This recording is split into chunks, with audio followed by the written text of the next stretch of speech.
Shalom a todos, Laila Tov, Lekulam. Bienvenidos, Baruch Hashem, a este espacio para el estudio del Tanaj. Damos gracias a Hashem, luego de unas semanas de ausencia, porque nos permite otra vez estar acá juntos para retomar nuestros estudios. Bendito Hashem por eso. Vamos a iniciar dedicando este estudio, como siempre, para Refuah Shelema, de todos los enfermos de Am Israel, en especial de Yosef Gutiérrez Ben Ruth y de Rubén Marcela Cuenca Badrut. Estamos ubicados en el Tanaj, en Ruth. Estamos en la Megilá Ruth, capítulo 3. Ahí es donde vamos a tener hoy, el día de hoy, la lectura. Son 18 versículos que tienen unos buenos secretos de todo lo que corresponde hoy estudiar. Listo. Entonces vamos a hacerlo como vamos haciendo las últimas semanas, compartiendo un versículo y los comentarios de una vez, según el partes. ¿Listo? Entonces, para quienes recién se conectan, bienvenidos. Y estamos en el capítulo 3 de Ruth. Dame un segundo.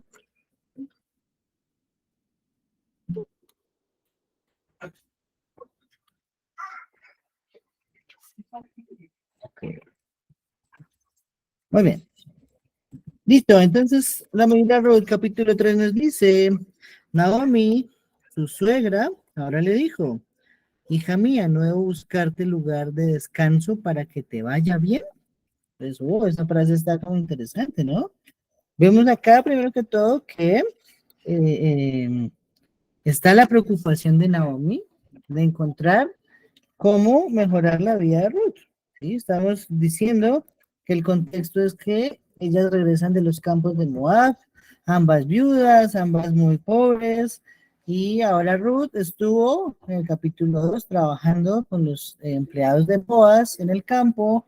Vimos hartos mitzvot que están allí sobre las leyes de Eretz Israel, y ahora acá, que ya regresó Ruth a la casa y trajo con ella una buena ración de comida para ambas, entonces ahora tiene una bendición de parte de Naomi. Y luego de darle la bendición, empieza este capítulo diciendo que Naomi se está preocupando por buscarle un lugar de descanso. Pues, ¿qué significa eso de que un lugar de descanso, no? Bueno, muy bien. El Midrash Tanhuma nos viene a enseñar que una mujer no tiene un lugar de reposo en la casa de su padre, sino en la casa de su marido, ¿cierto? Y por eso es que le está diciendo en este momento a Naomi que le va a buscar un lugar de descanso, ¿sí?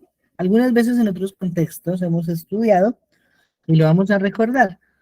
Una vez, cuenta la Gemara, se iba a casar la hija de Rabbi Ishmael, ¿cierto? Unos meses atrás se había casado el hijo. Pues cuando el hijo se casó, entonces él le entregó una bendición muy bonita. Le dijo que siempre esté cercano a mí, y bueno, y que Hashem te bendiga, y que te dé todo, ta, ta, ta, ta, ta, ta. En fin, un sinnúmero de bendiciones a su hijo que se casó. Pero unos meses después se casa su hija, es decir, la hermana de ese muchacho, ¿no? Y ahora Rabbi Ishmael, la bendición que le da es que te vayas y nunca regreses. Entonces, dentro de las mesas de los invitados, todos empezaron a mirar, oh, pero increíble como un fajam de esta talla le da una bendición así a su hija, unas palabras tan fuertes a su hija. Pero allí en la mesa donde estaban los jajamim invitados a esa boda, encontraba a Rabbi Meir Balanés. Y entonces él les enseñó y les explicó, les dijo, no, en realidad sí le está dando una muy buena bendición. Sí, así que una muy buena bendición. ¿Qué es eso de que una muy buena bendición? Y entonces aparece la explicación diciendo allí la Gemara. ¿Por qué? Porque los hijos varones siempre van a estar cerca de sus padres, ¿sí? Los hijos varones necesitan estar cerca de sus padres aun cuando están casados, ¿sí? Vivir cerca. En tanto, cuando se trata de una niña, cuando se trata de una mujer, no es igual, porque ahora esa mujer, esa niña, esa muchacha, hace parte desde la familia de su esposo. Entonces, al momento de que Rabbi Ishmael le dijo, claro, que te vayas y nunca regreses, le estás deseando en realidad un buen augurio, que le vaya también en su matrimonio, que nunca tenga que regresar a casa de su padre luego de un matrimonio fallido. ¿Sí? Entonces, ese es la explicación que da la Gemara, ¿por qué esa bendición? Y entonces acá empieza Naomi diciendo, debo procurarte un lugar de descanso, porque le está diciendo que ninguna mujer está cómoda salvo que esté en casa de su marido. Sí, es muy difícil. Pero también por otro lado, dice Rashi, aprendemos que Ruth tenía una buena voluntad de dejarse dirigir por Naomi, porque así como Naomi buscó lo mejor para Ruth, también ella correspondió poniendo el interés de Naomi antes que el suyo. Pues ella aceptó la dirección. Y bueno, muchas veces en la vida necesitamos esa dirección, ¿sí? Ojalá que todos seamos meritorios de tener un buen guía, un buen maestro que nos enseñe, que nos dirija en el momento adecuado. Un buen consejo puede marcar la diferencia. Muy bien. Entonces, dice el versículo 2. Ahora pues, ¿no es pariente nuestro Boaz con cuyas jóvenes has continuado? Mira, esta noche él va a aventar cebada en la era. Y tienes, versículo 3, y tienes que lavarte y untarte aceite y ponerte encima tus mantos y bajar a la era. No te des a conocer al hombre hasta que haya acabado de comer y beber. ¿Sí? Entonces, bueno, aquí hay varias cosas interesantes, ¿no? Un poquito más adelante nos va a decir el Tanaj que Boaz se quedó a dormir en la era, ¿cierto? Entonces, así como estoy proyectando la imagen, se le acerca a Ruth, ¿cierto? Se le acerca de noche y estaba solo. Entonces, pues ahí hay varias cosas que preguntarse, ¿no? Como que qué hacía el grande de la generación durmiendo en un campo y aparte durmiendo solo, ¿no? Precisamente sabemos que él era el juez Itzán, entonces era en ese momento el más grande de Israel. Ok, y aparte, hay dos explicaciones, ¿no? Una es que esa era una generación totalmente anárquica, ¿no? Entonces, todo el mundo no creía en nadie. De hecho, este libro empezó diciéndonos, sucedió en los días en que los jueces juzgaban a Israel. Que en realidad la frase en hebreo no quiere decir eso, sino los días en que Israel juzgaba a sus jueces. Entonces no había respeto ni siquiera por el juez de Israel y por lo tanto la segunda explicación es que también se quedó allí para proteger sus propiedades, ¿cierto? Muy bien. Um, como era una generación, dice Rashi, desenfrenada por el hurto, entonces Boaz se queda allí para proteger su granero. Por eso se encontraba Boaz allá en la noche. Y luego hay una alajá, ¿cierto? Que nos enseñan los Jajamim y que deriva desde Julín 91 en el Talmud. Allí se nos enseña que un Talmid Jajam nunca debe salir solo de noche, ¿cierto? Porque puede que no sean suficientes los méritos de la Torah para protegerlo. Esto aplica principalmente cuando hay un camino desconocido. Sin embargo, pues no es bueno que un sabio de la Torah esté solo en la noche en la calle, porque hay cientos de peligros que le pueden suceder. Entonces, siguiendo ese orden de ideas, dicen los sabios, Boaz conocía la Salahot y por lo tanto, ya como una de noche, no se devolvió a su casa desde el granero, sino se quedó a pasar la noche allí, siguiendo al pie esta Salahot. Muy bien. Entonces, Naomi le dice una frase muy interesante, ¿no? Le dice, te bañarás, te perfumarás, te vestirás y bajarás a la era. Le dijo cuatro frases, cuatro expresiones en una sola frase, ¿sí? ¿Qué significan esas cuatro expresiones? Tienen un significado interesante. Rashi dice, cuando menciona te bañarás, le está recordando Naomi a Ruth, que ahora ella ya no tiene idolatría.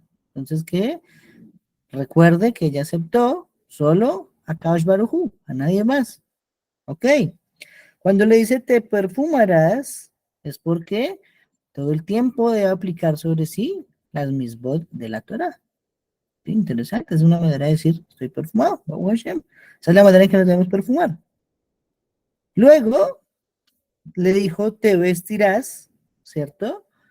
Y dice Rashi, si le está diciendo te vestirás, se está refiriendo al día en que usamos prendas especiales, es decir, los días de Shabbat. Entonces le está diciendo te pondrás tus ropas de Shabbat. Y bajarás a la era, ¿cierto? Trae un significado oculto diciendo, mis méritos descenderán contigo hacia ese lugar, para que así pueda conseguir un esposo. Entonces, en esas 4 expresiones que da Naomi, en realidad hay secretos ocultos. Y ahora bien, también dice la Gemara en Masejes Shabbat, página 113b. En Proverbios 9:9, el rey Shlomo escribió, dale al sabio y se volverá más sabio, ¿cierto? ¿Qué significa eso? Se está refiriendo a Ruth y a Shmuel, quienes recibieron unos consejos, pero ellos le añadieron con su sabiduría. ¿Por qué? Porque Ruth no solamente hizo esas 4 tareas que le encargó su suegra, sino también vamos a ver más adelante que tomó unas precauciones adicionales para que tuviera éxito la misión. Igual el profeta Shmuel, al momento en que va a ungir a David como rey de Israel, Hashem le dice, lleva un cordero y dice que vas a hacer un sacrificio en Betlehem, ¿cierto? Pero él también tomó otras precauciones por si lo encontraba Shaul y le preguntaba hacia dónde iba. Pues muy bien, dale al sabio y se volverá más sabio. Vamos a darle la palabra a Julia. Sigue, por favor. Shalom, buenas noches. Tengo una pequeña duda, una pregunta más que todo. Quisiera saber, Naomi, ¿cómo hace para que Ruth se convierta al judaísmo? O sea, ¿cómo se hacía en esta época? ¿Se iba a alguna sinagoga o ella misma la instruía para que tuviera todo el conocimiento de Hashem para que siguiera? ¿Cómo se hacía en esa época? Porque, bueno, como lo estás resaltando ahí, ella le dice, bueno, te bañarás, te perfumarás. Da a entender de que ella ya estaba en el camino de Hashem o estaba aprendiendo. Gracias. Listo, muy buena pregunta. Eso lo vimos un poquito en los estudios anteriores. ¿Listo? Tenemos 2 respuestas. La primera, según algunos jajamim, no habían hecho una conversión al judaísmo. Y pudo ser un motivo por lo que Mahlón y Kilión murieron, porque ni Ruth ni la hermana Orfa eran conversas y se mezclaron en relaciones mixtas prohibidas por la Torah y por lo tanto trajeron sobre ellos pena de muerte. Esa es una primera explicación. Pero según otros Jajamim, dice el Midrash Rabbah, sí habían hecho una conversión al judaísmo. Lo que pasa es que carecía de peso el Beit Din que les hizo la conversión. Entonces, ojo, recordemos. El Beit Din es una corte rabínica de 3 judíos que ellos hacen el proceso de conversión al judaísmo a la persona que está aplicándolo. Entonces, claro, resulta que uno se presenta, hay primero una entrevista, después de la entrevista viene para los hombres la revisión de la Brit Milá que esté bien hecha, viene el Dam Berit, lo pinchan a uno allí para que salga sangre porque es un pacto de sangre, y luego de que eso sucede, uno baja a la mikve y al salir, en ese momento adopta ya el estatus de Yehudi, ¿cierto?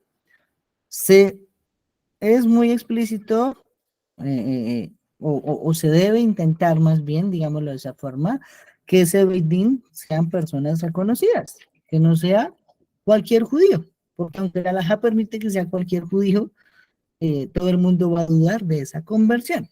Entonces la idea es que no tengamos asomos de duda. Entonces, ¿qué pasó? Que los únicos 3 judíos en Moab, pues eran Elimelech, Mahlón y Kilión, o sea, el papá y los 2 hijos. Por lo tanto, si la conversión al judaísmo la hicieron Orfa y Ruth, era una conversión muy básica y muy débil. Entonces, de esa forma, cuando Ruth llega a Eretz Israel, y todavía no ha pasado, eso vamos a estudiarlo en el próximo capítulo, que es el número 4, allí está la conversión de Ruth al judaísmo. Allí está, como se diría hoy en día, la conversión lejumra, ¿sí? Muchos de nosotros tenemos una conversión alágica. Entonces hicimos muy bien el proceso sobre un Beit Din, está bien reconocido, una conversión religiosa. Sin embargo, si vamos a ver Israel en este momento, no nos vale para ser contados como ciudadanos, ¿cierto? Tenemos que presentarnos nuevamente allá, delante de Rabanut, Rabanut tiene que hacernos otra vez todo el proceso y así queda reforzada la primera conversión que hicimos.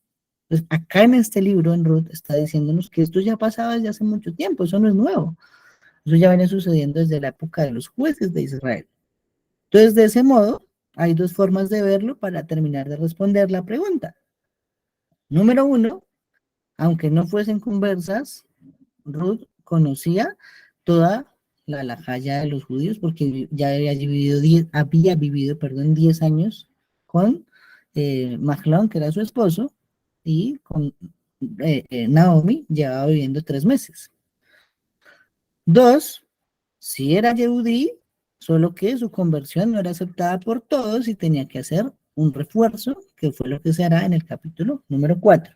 De cualquiera de las dos maneras, ya conocía la halajá y la importancia de que solo hay un Hashem, un Dios, y de hecho fue un mérito gigante, porque Ruth era una princesa moabita, era hija del rey Eglón, entonces esa muchacha tenía toda una vida llena de lujos, de placeres, de siervos, de joyas, de hierbas, de todo lo que una mujer puede desear, pero ella decidió, no, yo quiero es el camino de Hashem. Entonces adoptó el camino de la Torá y por lo tanto ahora está buscándose un esposo, ya que ahora es Yehudí, tiene que buscar un esposo con el cual pueda compartir y solo puede ser un hombre Yehudí. ¿Tienes otra pregunta, Ale? Sí, sí. En esa época también se aplicaba el tema de los nombres, o bueno, creo que sí, porque en el tema de Jacob creo que le cambiaron el nombre, ¿cierto? Entonces, mi pregunta es, ¿ese era su nombre actual o hay, es que mi pregunta es, o hay algún Entiendo. registro de que ella usara otro nombre o este nombre lo obtiene ella una vez que llega a estar en el judaísmo? Gracias, no pregunto más. No, no te preocupes, todas las preguntas que se hagan son bienvenidas porque esa es la mejor manera de que todos aprendamos. Muy bien. Bueno, tenemos, eh, eh, es que hay muchas maneras de ver las cosas, ¿no? Pero voy a decir la que yo he estudiado. Por ejemplo, estuvimos viendo en el capítulo 1 que los nombres de Mahlón y Kilión no eran así. No se llamaban Mahlón y Kilión, no tenemos idea de cómo se llamaban esos dos muchachos. Simplemente recordemos que hay explicaciones. Mahlón viene de Julín, que es profanar, Kilión venía de Kelayá, que es destruir, ¿cierto?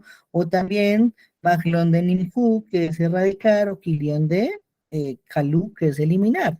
Entonces, más bien, no está haciendo referencia a los nombres reales, sino a midot, a cualidades que tuvieron las personas, ¿sí?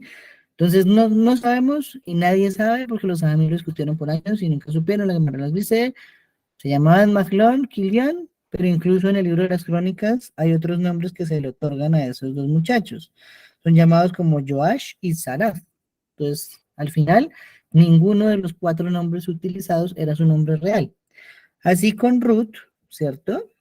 Con Ruth, pues no sabemos si tenía otro nombre, simplemente el nombre que le pone el profeta Shmuel, que fue quien escribió esta Megilá, es un nombre que tiene que ver con la palabra rata, que es observar, viene de observar. Ruth viene de observar.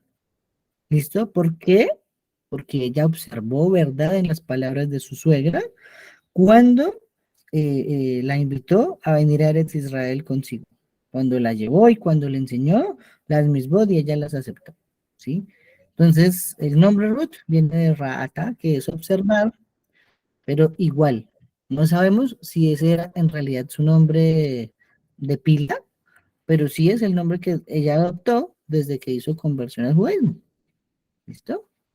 Muy bien, vamos a darle la palabra ahora a la señora Simha. Sigue, por favor. Shalom, shalom a todos, shalom Israel. Estuve leyendo, es que estaba buscando ahorita, pero no alcancé a buscar. Que ella no fue, a ella no le cambiaron el nombre, precisamente por lo que tú dices, ese era su nombre moabita. Entonces ella no tuvo necesidad de hacerle cambio, pero no sabía lo que tú dijiste ahorita que era, que provenía de la raíz de observar. Y su nombre era ese. Gracias. Ok, bueno, muy bien por el aporte, excelente. Entonces, tendríamos que, según el estudio que hizo Simha, entonces, ese era también su nombre moabita, pero no tendría entonces ninguna raíz asociada a la idolatría, y por el contrario, tiene una raíz desde el hebreo que lo soporta. De hecho, es un nombre que se usa todavía hoy en día. Ese es el nombre, por ejemplo, que tiene mi esposa, el nombre de Ruth. Muy bien, Baruch Hashem. Entonces, seguimos. A ver, un segundo, Ruth es una megilá pequeñita, pero tiene tantos secretos escondidos que son muchos los apuntes que tengo sobre Ruth. Muy bien. Seguimos en el versículo 4, dice así: debe suceder que cuando él se acueste, entonces tienes que fijarte en el lugar donde se acuesta y tienes que ir y descubrirle por los pies y acostarte, y él por su parte te informará lo que debas hacer. Ese consejo está interesante, ¿no? ¿Cómo así? ¿Será que debe gatearle? Entonces, eh, aquí aprendemos algo muy interesante, ¿no? A diferencia de sus antepasados, recordemos que Ruth viene de Moab, Moab viene de la hija mayor de Lot con, pues, su padre precisamente, actuó de forma descarada, actuó de forma, ¿cómo decirlo?, lujuriosa, incestuosa, pero ahora Ruth no fue y de una vez tuvo intimidad con Boaz. Aquí se portó de forma distinta. Y vemos de esa forma que tanto ella eh, se preocupó por hacer las cosas bien, que esperó hasta que fuera el momento adecuado. Cuando ya fue el momento adecuado, ahí sí, pues fue la esposa de él y tuvieron un bebé. Ok, muy bien. Entonces, los Hamlet simplemente resaltan esa diferencia con las hijas de Lot y con Tamar. Tamar también actuó de forma precipitada. Sin embargo, pues fue encontrada justa por Yehuda mismo y su vida fue salvada, ¿no? Ok, versículo 5 y versículo 6. Ante esto, ella le dijo: todo lo que me dices lo haré. Y procedió a bajar a la era y a hacer conforme a todo lo que le había mandado su suegra. Hoy esta es la nuera ejemplar. Era una nuera ejemplar porque no solamente hacía lo que su suegra decía, sino aparte se fue a vivir con la suegra en vez de volverse a vivir con la mamá, ¿no? Esa sí era una muchacha que quería a su suegra. Simha, ¿tienes otra pregunta o es de la vez pasada la mano levantada?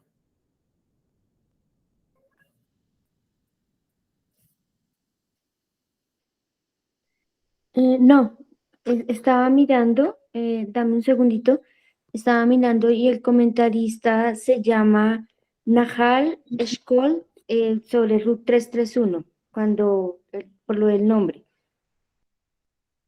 Ok, bien, Baruch Hashem, no, está bien. Creo que estás consultando una buena fuente. Vamos a leer la palabra Gracias. Holmes. Sigue Holmes, por favor. Shalom para todos. Israel, una preguntita. ¿Por qué Ruth fue y se acostó al lado de Boaz? ¿Boaz? ¿Cómo es el nombre de él? ¿Boaz? Sí. ¿Por qué se acostó al lado? O sea, ¿por qué hizo eso ella sabiendo de que está prohibido que una mujer se acueste al lado o imagina, que le dé hasta la mano a un hombre porque ella se acostó sabiendo que se quedaron los dos solos ahí toda la noche? Buena pregunta. Hay que ver todos los pormenores. La prohibición que tú dices aplica primero con un recinto cerrado, ¿no? Por ejemplo, las leyes de Yihud nos dicen que si hay un hombre y una mujer y no son esposos y están en una casa, la puerta debe estar abierta, cosa de que no hayan dudas de que no están haciendo nada prohibido allá adentro, ¿sí?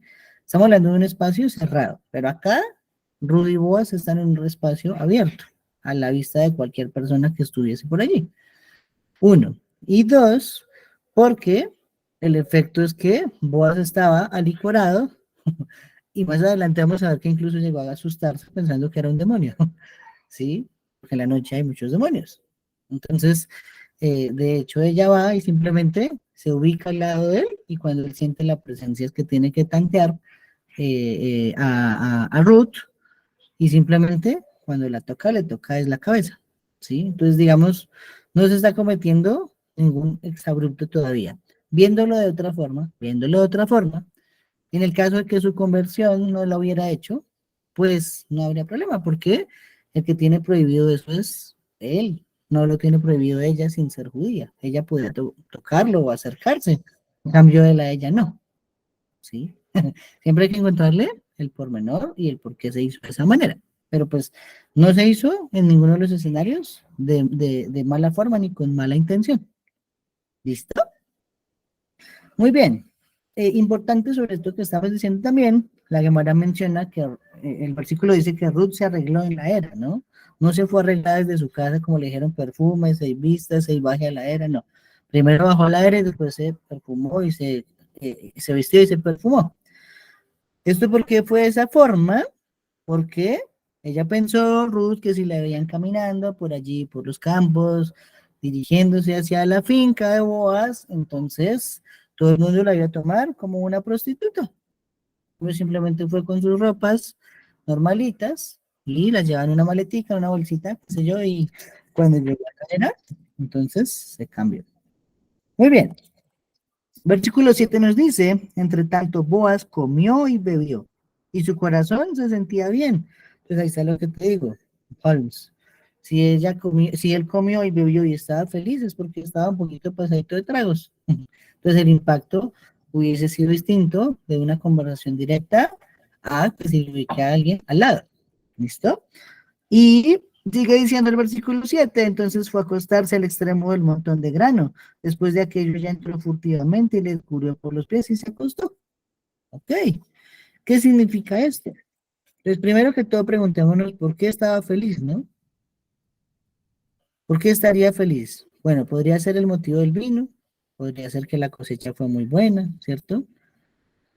Nos dice Rashi dos motivos. Primero, porque esa noche se dedicó al estudio de la Torah. ¿Y qué nos causa más alegría que el estudio de la Torah? Pocas cosas nos pueden llegar a causar más placer que estudiar la Torah. Dos, también estaba muy feliz porque los tefilot habían Barujú, y el hambre se había acabado. Recordemos que venimos de un contexto en que Elimelech se va de Israel por el hambre, llega a Moab y luego de los 10 años Naomi regresa porque escuchó que ya se había acabado el hambre en Israel, ¿cierto? Entonces estaba muy feliz Boaz y pudo ser ese el motivo por el que se emborrachó. Pero el Midrash viene y da otras razones, ¿no? Dice que Boaz estaba muy feliz porque se pudo hacer Birkat Amazon. Entonces esto nos vendría a enseñar lo poquito que se comió en Israel durante todos esos años. Porque todos sabemos que para hacer Birkat Amazon hay que comer una cantidad mínima de comida para que aplique la bendición de cierre. Y en este caso, si el Midrash nos viene a decir que Boaz hizo Birkat Amazon y ese era el motivo de su alegría, quiere decir que por primera vez en tantos años pudieron comer más de la medida mínima requerida por la halajá para poder recitar el Birkat Amazon. Eran temporadas muy duras. También, otra manera puede ser que comió dulces después de la comida, dice el Midrash Rabbah. ¿Sí? ¿Por qué? Porque eso viene a significar más bien, no solamente su forma literal que comía dulces, menticas o algo así, sino que recitó palabras de Torah. ¿Sí? Entonces simplemente cierra el Midrash esta enseñanza diciendo que Boaz, aparte, se quedó allí en la era a cuidar sus propiedades porque no quería que sus trabajadores lo robaran y con esa plata se fueran a pagarle con ello a las prostitutas. Ok.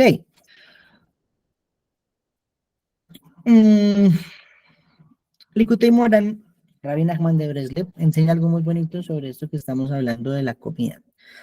El propósito de la comida principalmente es revivir el corazón, ¿cierto? Sin embargo, cuando la comida no es refinada o no se consume en cantidad, trae maldad al corazón, ¿cierto? Y estropea el semblante del hombre. Entonces, ojo, esto se refiere incluso a que cuando comemos Hasbe Shalom, alimentos no kasher, eso es lo que hace es ese efecto, volver malvado el corazón. ¿Por qué? Uno se está comiendo, por ejemplo, un animal que fue lesionado, un animal que murió sin el degüello ritual, entonces es una presa del campo. Eso es lo que trae es maldad al corazón, ¿sí? Puede sonar loco, a mí también hace muchos años que sonaba loco, pero el comer kasher purifica el alma. ¿Y de dónde se saca esto?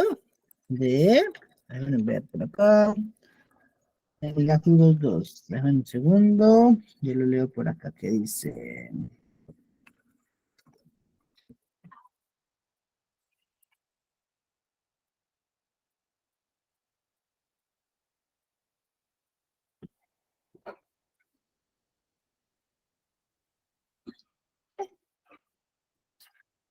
Empieza el capítulo 2 de Nehemías diciendo, en el mes de Nisan, en el año 20 de Artajerjes el rey, aconteció que hubo vino delante de él, y yo como siempre alcé el vino y se lo di al rey, pero yo nunca había estado triste delante de él, de modo que el rey me dijo, ¿porque está triste tu rostro? Cuando tú mismo no estás enfermo, esta no es otra cosa, sino tristeza del corazón. Y ante esto, me dio muchísimo miedo. Entonces nos está diciendo que esas tristezas del corazón se ven en la cara, y cuando el corazón está mal, la cara está mal. Por lo tanto, la alimentación kasher también tiene que ver con el aspecto que uno va a tomar. ¿Listo? Ahora, ¿por qué estaría alegre? Entonces, Rabbi Nachman de Breslau nos da otra respuesta de por qué Boaz estaba alegre esa noche. Dice, Boaz tenía alegre ¿qué? El corazón, dice allí, ¿no? Corazón se escribe Lamed Bet. La gematría de la palabra corazón en hebreo es 32. ¿Listo? 32. Como las 32 veces que aparece escrito en Maaseh Bereshit el nombre Elohim. ¡Wow! Entonces esto viene a significar que estaba muy feliz porque esa noche habían estudiado Maaseh Bereshit, la hora de la creación. Es impresionante todo lo que estudiamos en algún momento ya en nuestro ciclo con la creación. ¿Cuánto nos tomamos? Nos tomamos como 6 y 3, sí, como 9 estudios, o sea, 9 semanas solo hablando de Maaseh Bereshit. Increíble, ¿no? ¿Cuántas horas? Uf, de ahí para arriba. Entonces, ¿eso trae alegría? Claro que trae alegría, porque este mundo es tan misterioso que cuando nos adentramos en los secretos de su creación, nos da una satisfacción impresionante conocer esos secretos de la creación. Si los quieren ver, pues ya saben que están en nuestro canal de YouTube por allí montados. Muy bien, seguimos en la lectura, versículo 8 nos dice, y a medianoche aconteció que el hombre empezó a temblar, de modo que se inclinó hacia adelante y mire una mujer acostada a sus pies, ¿sí? Ahí está un poco de la respuesta a la que preguntaba Holmes. Si fuese desde un sentido, ¿cómo decirlo? Morboso, no sé cómo llamarlo. Sí, pues el sentir una mujer en sus pies no se hubiera asustado. Dice que estaba tembloroso, ¿cierto? ¿Quién se hubiera puesto tembloroso si le gatearon? Nadie, ¿cierto? Entonces, ¿qué significa eso? Entonces, Rashi nos dice, basado en el Midrash, que Boaz pensó que era un demonio y quiso gritar, pero en ese momento ella se acercó y lo calmó. Nos dice que puso sus manos sobre la cabeza de Ruth y así reconoció que no era un demonio. ¿Por qué? Dice el Midrash, porque los demonios no tienen pelo. Oh, entonces, ahí está. Interesante, un dato curioso, ¿no? Según el Midrash Rabbah nos enseña, los demonios no tienen pelo. Entonces, cuando él toca la cabeza de Ruth y dice, no, eso tiene cabello, es una mujer, no es un demonio. Oh, y le volvió el alma al cuerpo. O por otro lado, otra explicación, dice Rashi, podría ser que ella habló, entonces al escuchar su voz, se calmó porque ni siquiera con la luz de la luna había podido ver que era la figura que estaba en sus pies. Okay. Ahora miren esta reflexión que hacen los sabios en la Gemara. Estamos hablando de Masejet Sanedrin, página 19b, sobre este suceso de Boaz. Dice, el poder de Joseph es la humildad de Boaz, ¿cierto? ¿Cuál fue el poder de Joseph? El poder de Joseph al-Sadiq fue la abstinencia sexual, ¿sí? Porque todos en ese escenario, seguro que la esposa de Potifar era una mujer preciosa, teniendo la casa sola, el amo lejos. él siendo muy bonito, ella también muy bonita, pues todo se hubiera prestado para que él hubiera hecho lo que tal vez todos hubiésemos hecho, ¿cierto? Pero él se abstuvo y eso es el poder que le resalta la Torá. Por lo tanto, el poder de Yosef, si dicen los Jajamim, es la humildad de Boaz, ¿cierto? Porque para Boaz fue insignificante que Ruth estuviera al lado suyo, mientras que para Joseph sí fue un esfuerzo gigante el no acostarse con la esposa de Potifar, ¿sí? Por allí nos cuenta el Midrash que Joseph ese día estaba ya decidido a hacerlo, dijo, ya no me aguanto más, esta mujer me está tentando, es muy bonita, y yo también soy un hombre, yo también tengo sentimientos, y ese día que estaba resuelto a hacerlo, dijo, bueno, vamos a hacerlo, pero cuando llegaba el momento de iniciar el coito, dice el Midrash que se apareció la cara de su padre Jacob, y el temor por su padre Jacob lo llevó a retirarse de allí y salir corriendo. Incluso cuenta el Midrash un poco que enterró sus manos en la tierra porque era tal el deseo que hasta por los dedos ya se le venía saliendo tanto semen que tenía acumulado. Pues fue una hazaña de Yosef ahí. Pero para vos no fue mucho esfuerzo, ¿sí? Por otro lado, sigue diciendo los Jajamín, el poder de Boaz, que fue ver a una mujer al lado y no intentar nada, ¿cierto? Es la humildad de Palti, hijo de Laís, ¿sí? ¿Quién fue Palti, hijo de Laís? Este fue un hombre que cuando David salió huyendo de Shaul, Shaul tomó a su hija Mijal y se la entregó a ese hombre como esposa. Pero él no quería casarse con ella. Sin embargo, para no desobedecer la orden del rey que ocasionaba la muerte, se casó con Mijal, se fueron a su casa y nos cuenta la Gemara que él puso una espada en la cama en la mitad para tener siempre presente que no podía acostarse con esa mujer. Y ese es el motivo por el que cuando Mijal, ya David es nombrado rey de Israel y él la manda a llamar, su esposo, dice el Tanás, va llorando detrás de ella. No lloraba porque la amaba, ¿sí? Lloraba por dos cosas. Porque primero tenía que contarle al rey que nunca le había tocado un pelo. ¿Y quién le va a creer a un hombre que no le tocó un pelo a una mujer viviendo 7 años en una misma casa? Nadie se come ese cuento. Entonces, uno. Pero dos, porque ahora había perdido los méritos de abstenerse de tocar a esa mujer. Y hasta ahí le habían llegado todos los méritos, ¿sí? Interesante, nosotros lo vemos con otros ojos, pero en realidad es con los ojos de la Torah que debemos verlo. Entonces, el poder de Boaz es la humildad de Palti, ¿sí? Y nos está diciendo que Boaz entonces se inclinó hacia adelante, se volvió hacia adelante y estaba una mujer allí, ¿cierto? ¿Qué significa esto, no? En hebreo la palabra se volvió, Boaz, es Bailafet. Y Bailafet viene de Lefatot, es decir, cabeza de nabos. ¿Eso qué significa? Entonces sigue siendo la Gemara en Sanedrín, estamos ubicados.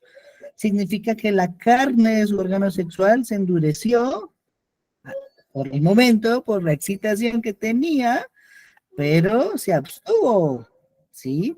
Aunque en ese caso, técnicamente, si hubiese estado con Ruth, no hubiese pasado nada, porque por lo menos ella no estaba casada como la esposa de Potifar, es diferente a Yosef, ¿sí? Entonces, por eso resalta otra vez, devolviéndonos en el tiempo, de Boaz hizo un esfuerzo, pero no fue tan grande como el de Yosef. El de Yosef fue mucho más duro. Muy bien.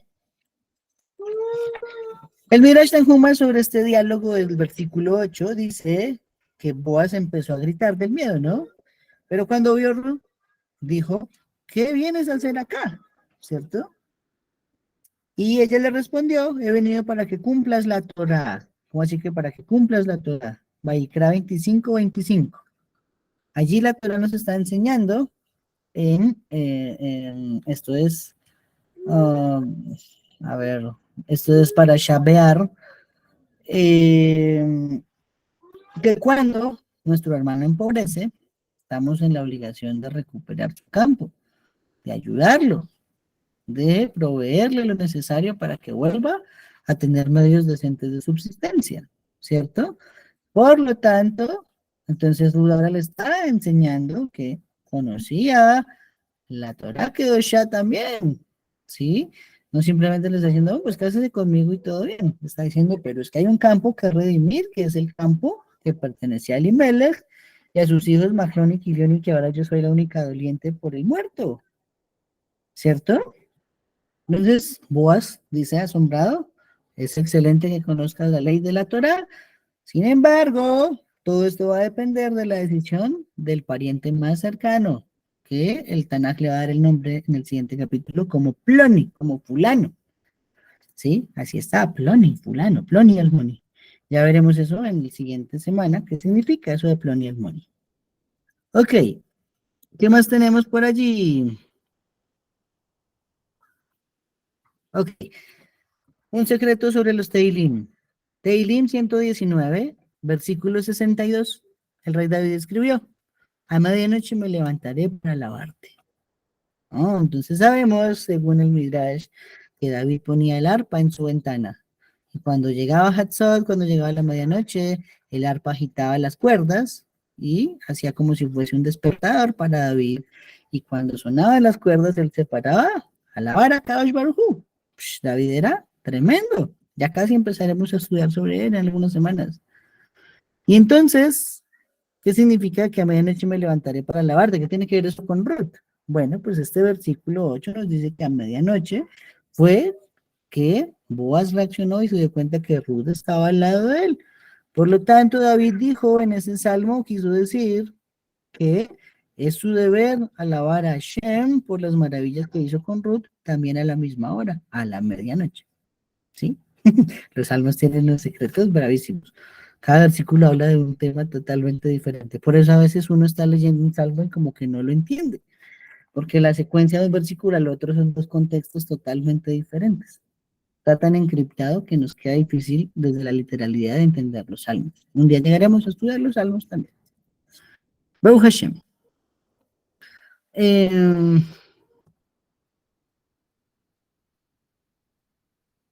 El versículo 9 nos dice así, el versículo 9 tiene hartos secretos. Entonces dijo él, ¿quién eres? A su vez ella dijo, yo soy Ruth, tu esclava. Y tienes que extender tu falda sobre tu esclava, porque tú eres un recomprador. ¿Sí? Ok. Tienes que extender tu manto sobre tu sierva. Sí, está traducido como falda, pero creo que ahí sí está mal traducido. ¿Qué significa esto? ¿Listo? Muy bien.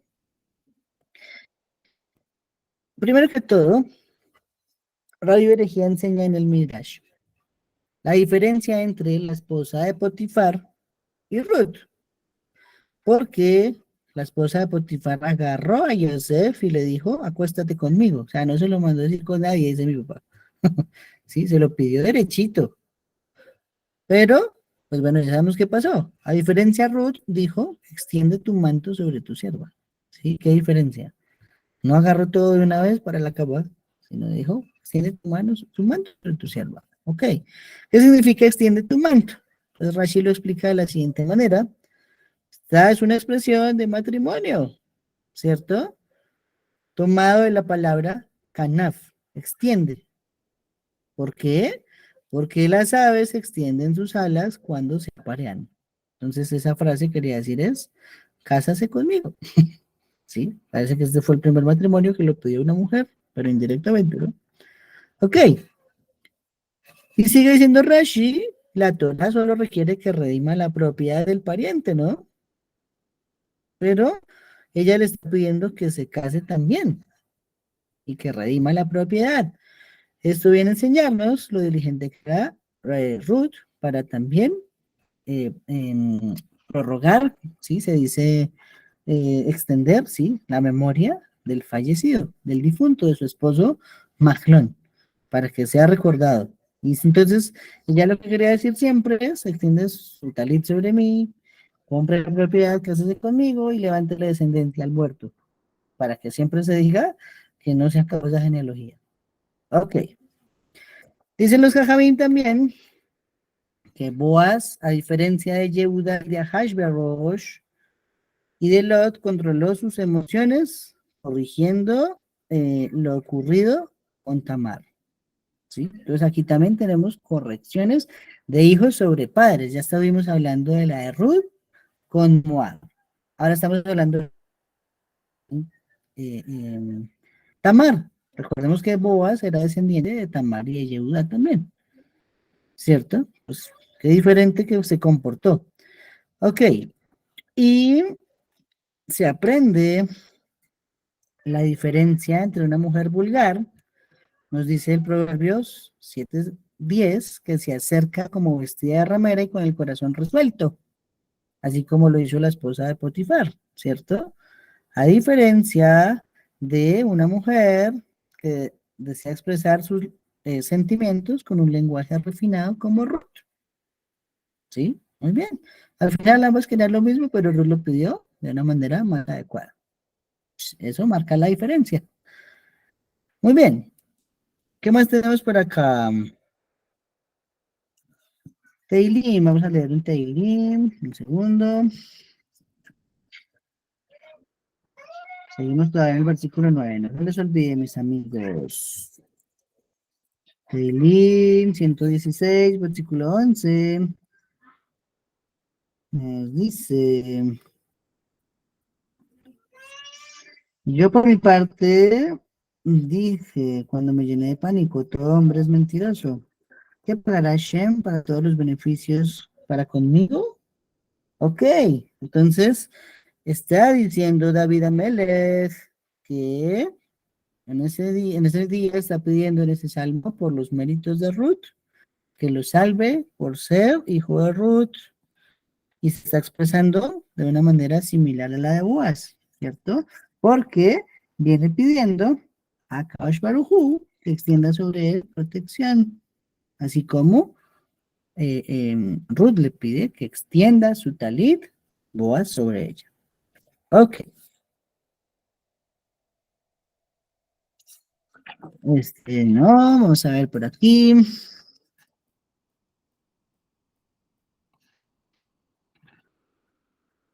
Ok, listo. Hay una historia muy interesante en Menahot 44a. ¿Sí? Estamos diciendo que sí, Boaz tenía puesto un talit, entonces por defecto tenía tzitzit, ¿cierto?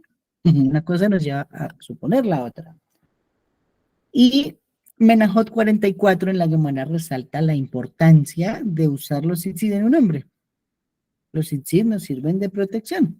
Entonces cuentan que una vez había una prostituta en una ciudad de ultramar, ¿cierto? Que cobraba 400 monedas de oro por tener intimidad con ella, ¿sí?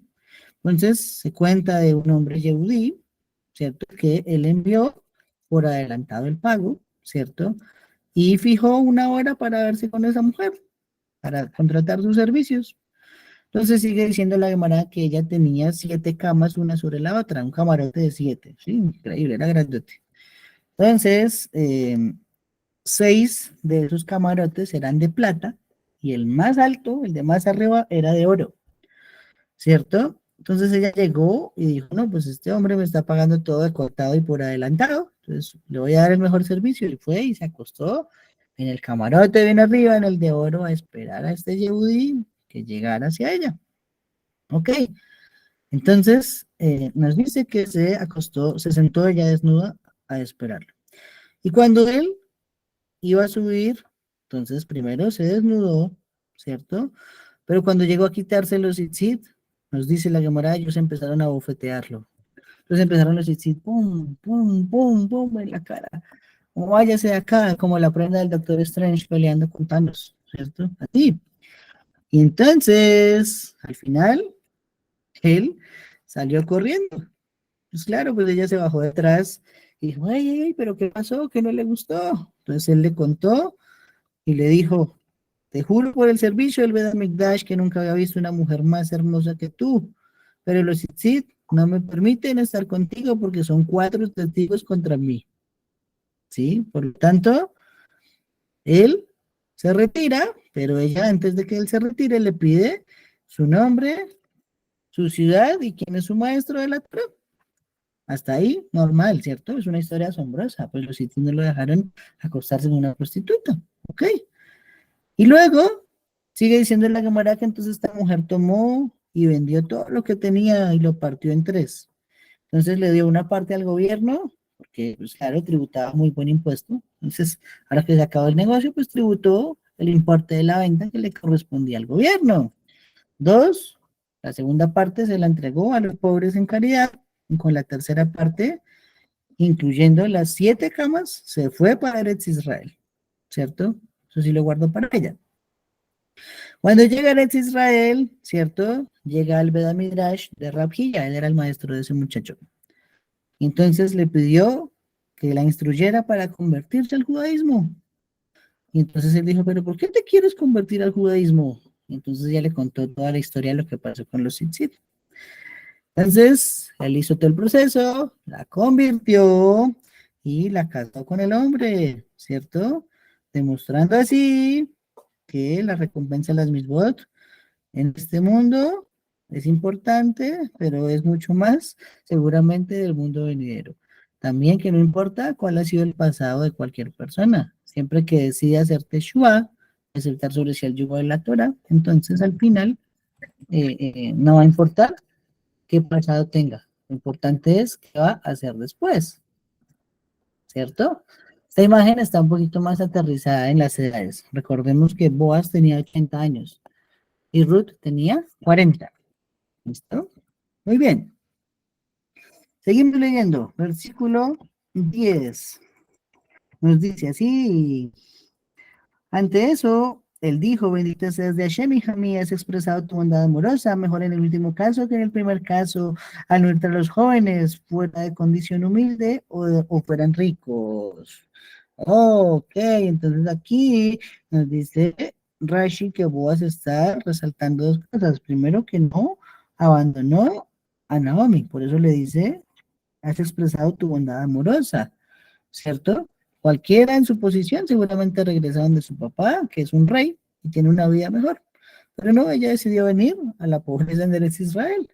Ok, y además le está resaltando que eligió a un hombre mayor para perpetuar el nombre de su esposo, ¿sí? Y eso significa otro sacrificio también de su parte. Pensemos un poquito que una diferencia de 40 años no es fácil, ¿sí? Si nomás hay parejas que tienen 4 años de diferencia, 5, hasta 10 años y tienen tantas diferencias tan marcadas en la convivencia, imaginémonos 40 años que podría ser perfectamente el abuelito de ella, ¿cierto? Entonces, vos le estás resaltando eso, no fuiste a buscar un joven. Y precisamente en el Midrash, Rabbi Shmuel Bar Yitzhak enseña que este es un caso excepcional en realidad, que tuvo que ser así para que se engendrara el linaje real de Israel, porque normalmente, y me corrigen ustedes si estoy equivocado, ¿no? Señoras de este grupo de estudio, normalmente una mujer prefiere casarse con un hombre joven, así de pobre, en vez de casarse con un ancianito rico, ¿sí? Bueno, estas generaciones de hoy en día no sabemos, pero creo que es, cualquier mujer aceptaría es un hombre de su edad, sin chistar, que no, un ancianito. Muy bien, ahora sigue diciendo, vamos al versículo 11. Ahora, hija mía, no tengas miedo. Todo lo que dices lo haré para ti, porque toda persona en la puerta de mi pueblo se da cuenta que eres una mujer excelente. Versículo 12. Y ahora, aunque es un hecho que yo soy un recomprador, también hay un recomprador de parentesco más próximo que yo. Oh, entonces le está informando, ¿no? Y hay otra persona que por grado ¿cómo se dice? De consanguinidad es más cercano que él, ¿cierto? ¿Y quién era ese alguien? Entonces, ojo. El nombre que le da el Tanaj en el próximo capítulo es Ploni, fulano. ¿Y quién era él? Él era el hermano de Elimelech. Cambio Boaz era un sobrino de Elimelech. Por eso el hermano tiene prioridad para hacer tanto la redención del campo como el matrimonio y boom, el matrimonio levirato. Por eso le está diciendo hay uno más cercano.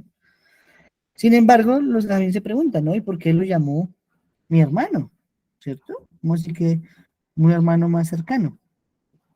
Y nos dice, que normalmente, bueno, no sé, esto en nuestra generación no se ve, pero tal vez en la época de los caminos sí, un hombre se refiere a su tío como su hermano. Principalmente de dónde se saca, de que el mismo Abraham considera a Lot su hermano. Bereshit 14:14. Interesante.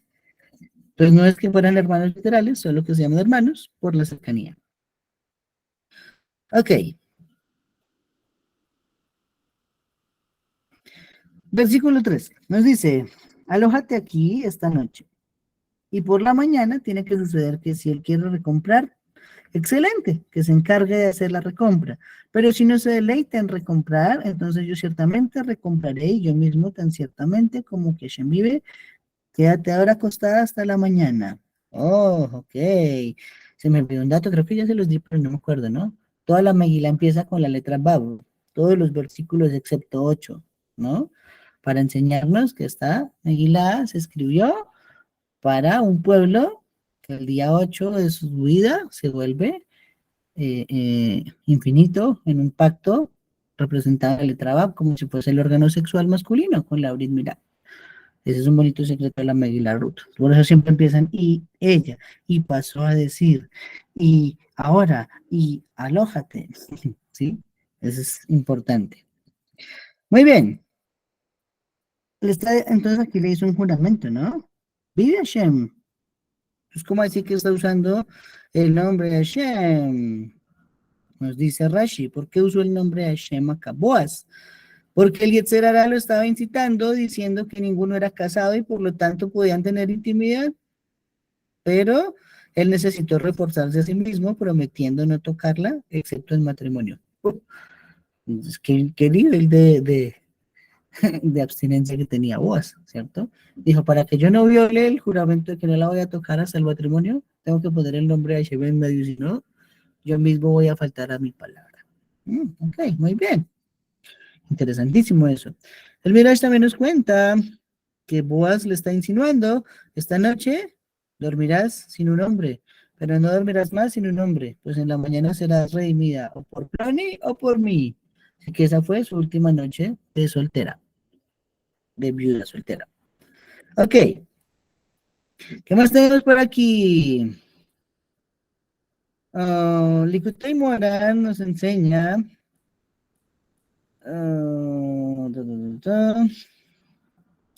hay dos cosas mencionadas sobre el cuerpo en dos versículos del Tanaj, ¿listo? La primera es, acuéstate hasta la mañana, ¿cierto?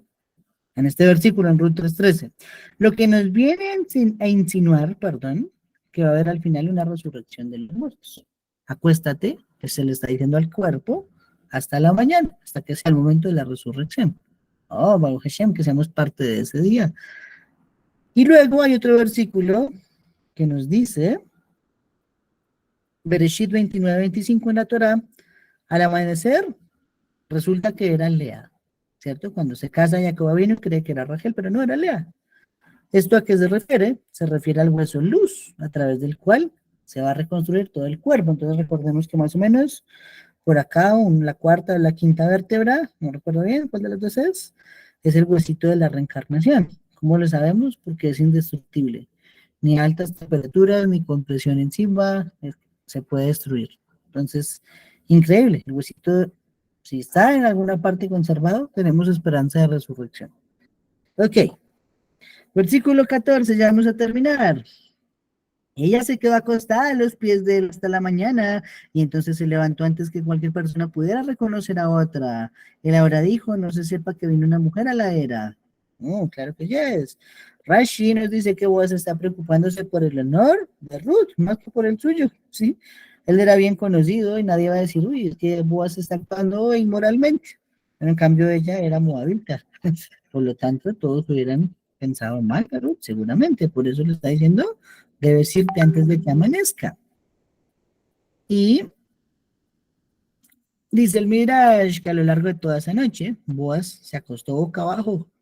Y entonces él rezaba y decía, arriba no, Shelolam, amo el mundo. Se ha revelado ante ti que no la toqué. Y asimismo sea tu voluntad que no se sepa que una mujer vino a la era y el nombre del cielo no sea profanado por mi causa. Oh, entonces no se preocupó por el honor de Ruth nada más, se preocupó por el honor de Akadosh Baruj Hu mismo. Tremendo. Versículo 15 nos dice, y pasó a decir, trae la capa que está sobre ti y tenla abierta. De modo que ella la tuvo abierta y él procedió a medir 6 medidas de cebada y a colocarla sobre ella, después de lo cual se fue a la ciudad. Ok, entonces, ¿qué significa esto? 6 medidas de cebada. Entonces nos dice, son las 6 bendiciones enumeradas que tendrá el Mashiach, que desciende de ellos dos. Sí, recordemos que el Mashiach descenderá de esa genealogía de Boaz, ¿cierto? De David, de Shlomo, y por lo tanto, al ponerle 6 medidas de cebada, aunque fue literal, para que se alimentara, también, dice Rashi, le está insinuando 6 bendiciones que están enumeradas para el Mashiach en Isaías 11:2. ¿Qué dice Isaías 11:2? Sobre él tiene que asentarse el espíritu de Hashem, el espíritu de sabiduría y de entendimiento, el espíritu de consejo y de poderío, el espíritu de conocimiento y del temor de Hashem. Esas 6 cualidades. Entonces dice que eso era lo que le estaba implicando, que iba a venir de ellos dos, de la unión de matrimonio que iba a haber al otro día. También, otra explicación es que está haciendo referencia a los 6 justos que descienden de la unión de Ruth y Boaz, ¿cierto? ¿Cuáles son los 6 justos que descendieron de Ruth y Boaz? Tenemos a David Amelech, tenemos al profeta Daniel, a los 3 amigos del profeta Daniel, Ananías, Mishael y Azaría. Ahí ya van 5. Y por último, el rey Mashiach, que todavía no lo conocemos. Es Rashi pronto de nuestros días. Y okay, el Midrash cuenta otra versión sobre ese número 6. Tan bonitos que son los jajamimos, qué sabiduría tan brava. Cuenta el Midrash y dice, se refiere a 6 descendientes de ellos con 6 virtudes específicas cada uno, ¿cierto? Entonces, son cada uno diferentes. ¿Cuál era el uno? El uno era David, el 2 era el rey Hizkiyahu, también descendía de ellos. El tercero el rey Yoshiyahu. Interesantes esos nombres de sus reyes, ¿no? Estamos hablando que David fue el gran rey de Israel. Hizkiyahu es mencionado en el Tanaj como que no hubo un rey igual a él ni antes ni después que hiciera lo recto ante los ojos de Hashem. Yoshiyahu es un rey que menciona el Tanaj más adelante, que empezó a ser rey a los 8 años, ¿cierto? Duró varios años escondido en el Kodesh HaKodashim porque su abuelita mató a todos sus hijos para ser la reina de Israel. Fue la única vez que una mujer fue reina en Israel. Y pues precisamente no fue un periodo muy bueno cuando una mujer estuvo a cargo. Número 4 de esta lista de Sadikim vendrían a ser los 3 amigos de Daniel, Ananías, Mishael y Azaría. Están contados como uno solo según el Midrash. Y el número 5 viene a ser Daniel mismo. Y el número 6 será el rey Mashiach. Vamos a continuar, ya se está cerrando este estudio, versículo 16. Y ella procedió a irse donde su suegra, quien le dijo ahora, ¿quién eres, hija mía? Por consiguiente, ella le refirió a todo lo que el hombre le había hecho, ¿cierto? Pues, ¿cómo así que quién eres, hija mía? ¿Cierto? Eso está rarísimo, ¿no? Bueno, que es la suegra, que es la nuera, que llevan viviendo juntas 3 meses, que se vino detrás de ella desde Moab, que le hace caso en todo, que la ayuda a sustentarse, y ahora le está preguntando, ¿quién eres, hija mía? ¿Cómo así? ¿Qué es eso? Parece no tener sentido el texto. Más bien lo que está significando es que le está preguntando, ¿quién eres? ¿Eres casada o eres soltera? ¿Ya volviste comprometida o sigues siendo lo mismo? Y por lo cual ella viene y le cuenta todo lo que habló con Boaz esa noche. Versículo 17 y 18. Y pasó a decir, estas 6 medidas de cebada me dio porque me dijo, no vayas a tu suegra con las manos vacías. Ante aquello ella dijo, siéntate quieta, hija mía, hasta que sepas cómo haya de resultar el asunto, porque el hombre no tendrá descanso a menos que haya acabado con el asunto hoy. Ok, entonces cierra todo este comentario y este precioso estudio de la Torá, diciendo el Midrash Rabbah que allí donde entró Israel, jamás se fue con las manos vacías, ¿cierto? Y nos pone 3 ejemplos. Así como Ruth entró a donde Boaz y no volvió con las manos vacías, así tampoco Israel ha entrado a algún lugar y se ha ido con las manos vacías. Número 1, Mizraim. Entramos a Mizraim en un momento de hambruna y nos fuimos después de 200 años, 220 años con grandes riquezas. Todos éramos ricos. Número 2, cuando se tomó el territorio de Sihón y de Og, fueron más las riquezas todavía que se poseían de sus territorios al otro lado del Jordán. Y número 3, Yehoshua bin Nun, cuando conquistó las 31 naciones, también hizo que todo Israel fuera muy rico. Por lo tanto, eso nos habla también de la providencia que se comporta de manera misericordiosa con nosotros, su pueblo, Israel. Y bueno, muy bien. Este es el estudio del capítulo 3 de la Megillah Ruth. Cerramos entonces en una semana. Vamos a cerrar ya el libro de Ruth. Este libro, yo creo que lo tienen fresquito porque precisamente se estudia en Shavuot. Y son hartos secretos que tiene. Es un libro chiquitito, ¿sí? El motivo principal, recuerden, por el cual se escribió, fue simplemente para demostrar el parentesco kasher de David para ser rey de Israel. Ese fue un motivo que llevó al profeta Shmuel a escribir esta Megilá, pero detrás de ello, como fue escrito con espíritu de Nebuá, nos dejó todos estos secretos que no están a la vista de nosotros. Entonces, Baruch Hashem, porque estamos tratando de que el Tanakh deje de ser un libro de cuentitos para ir a dormir y se empiece a volver un código secreto del cual estamos descubriendo todo su misticismo. Antes de despedirnos, amigos, ¿alguien tiene alguna pregunta? ¿Algún comentario sobre lo que estudiamos?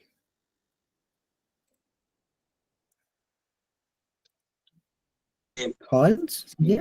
Mirando la historia, es una historia hasta bonita porque a pesar de que el esposo de Noemi y sus hijos se fueron por no ayudar, por la pobreza que había y la hambre que era tan tremenda, y prefirieron abandonar al pueblo, a los necesitados. Sin embargo, el Creador devuelve a Noemí, le devuelve, o sea, le da mucho más, y a esta otra mujer, esa no les pagó mal, sino que les pagó con bien también. Baruch Hashem, aunque debemos resaltar que, como tú lo dices, hubo un sufrimiento de por medio, porque tuvieron que enviudar y las circunstancias los tuvieron que llevar a Eretz Israel de regreso. Pero sí, que cuando se entregaron a las manos de Akadosh Baruj Hu en total dependencia, vino una recompensa muy significativa, que más que ser las madres de la realeza de Israel. Muy buen comentario. ¿Alguien más, amigos? ¿Alguna pregunta? ¿Algún otro comentario? Sí, la señora Doris. Sigue, mami, por favor.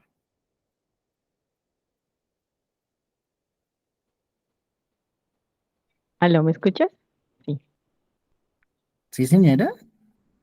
Listo. No, yo el único comentario que quería hacer es, pues, que sí, este libro es demasiado interesante, pues, con todo el contexto que tiene de pensar que esta chica, pues, era una chica, una princesa, pues, digamos, de Goin, un pueblo demasiado idólatra, demasiado, pues, digamos, a ver, todos esos sacrificios humanos que hacían, generalmente eran niños que sacrificaban para sus dioses.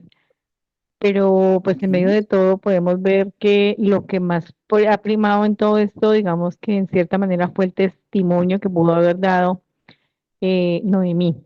Noemí a sus nueras, pues puede que se las daba a las dos, pero caló más en Ruth, obviamente, pero tuvo que ser un testimonio muy grande, una vida plena, digamos, de sus creencias, de todo, para poder llegar a transmitir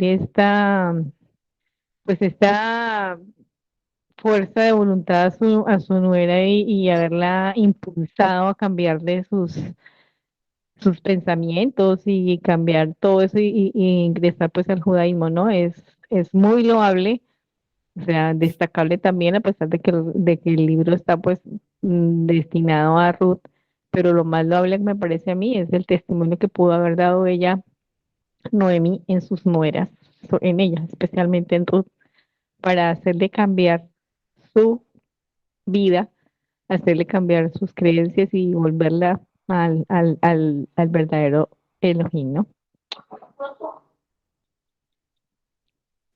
Muy buen comentario, excelente. Y yo me uno a lo que tú acabas de decir, también como una reflexión, ¿no? Digamos que muchas veces nosotros, el contexto de los conversos, podemos llegar a sufrir porque nos convertimos y nuestra familia no, ¿cierto? Pero ahí está el ejemplo que el mensaje no cala igual en todo el mundo. Por ejemplo, Ruth y Orfa eran hermanas, ¿no? Pero Ruth se decide tomar el camino de la Torá y el yugo de la Torá, así es que lo llamamos, el yugo de la Torá, porque es un yugo, pero Orfa dice, no, yo prefiero volverme a la casa de mi papá y de mi mamá. Por eso se vuelve y causa los efectos distintos. Esa elección puede provocar tantas diferencias abismales que mientras la descendencia de Ruth formó la casa real de Israel, la descendencia de Orfa fueron Goliat y los hermanos, y todos odiaban a Israel. Entonces, de una generación a otra, cómo cambia todo, pero también de un hermano a otro, cuánta diferencia puede llegar a haber. Muy bien. Bueno, entonces, Baruch Hashem, creo que finalizamos por el día de hoy. Y Bezrat Hashem, mañana nos vemos. Mañana tenemos estudio de el Pardes Torah. Vamos a continuar con el estudio de la Torah Kedoshá, por allí, con Isaac Avinu, Jacob Avinu y todo lo que viene a continuación. Entonces a todos, una feliz noche, Laila Tov, Lekulam. Nos vemos mañana, Bezrat Hashem.